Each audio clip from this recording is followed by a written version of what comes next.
Donc je continue, je dirais qu'il va falloir bien négocier avec votre banquier, surtout le plan de financement, et bien entendu les modalités de déblocage de crédit.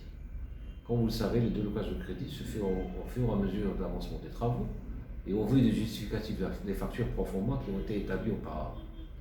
Donc, il faut respecter le programme d'investissement, les factures qui ont été produites initialement, mais il se peut qu'il y ait parfois un changement de programme d'investissement, peut-être voir un autre fournisseur, peut-être voir une autre offre plus intéressante, et par conséquent, revoir le programme d'investissement. Mais l'essentiel pour nous, c'est comment arrêter et négocier le plan de financement.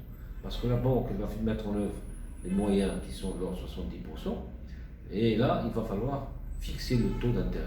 Donc les conditions tarifaires de la banque. Ce sont des conditions que la banque, normalement, en fonction d'une cotation bancaire, en fonction du taux en vigueur, en fonction de paramètres de risque sur le projet, mais vous êtes là pour défendre votre projet et négocier au maximum le taux d'intérêt. Donc, le plan de financement, il va permettre de négocier des lignes de crédit. Et parmi les lignes de crédit, il y a des lignes qui sont destinées directement auprès des investisseurs marocains installés à l'étranger, par exemple, les NDM Invest. Ils peuvent aussi être en association avec des Européens. Et là, il y a uniquement un apport de 10% dans le cadre de la subvention, 25% sous forme de devises, et le reste, c'est un crédit bancaire. Donc, pratiquement 25% d'apport en devises. Le reliquat, c'est un fonds de soutien, donc un fonds étatique et crédit bancaire. Donc, ça va vous revenir un peu moins cher au niveau du taux.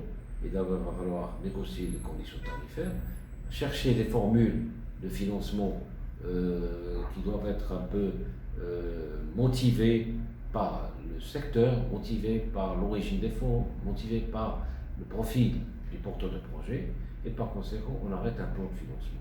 Une fois arrêté le plan de financement, on passe aux modalités de remboursement. Les modalités de remboursement s'effectuent soit par des trimestrialités, par des semestrialités, annuelles dans certains cas, mais toujours est-il en fonction des revenus, en fonction du secteur d'activité, en fonction du cash flow attendu, soit trimestriel, soit semestriel.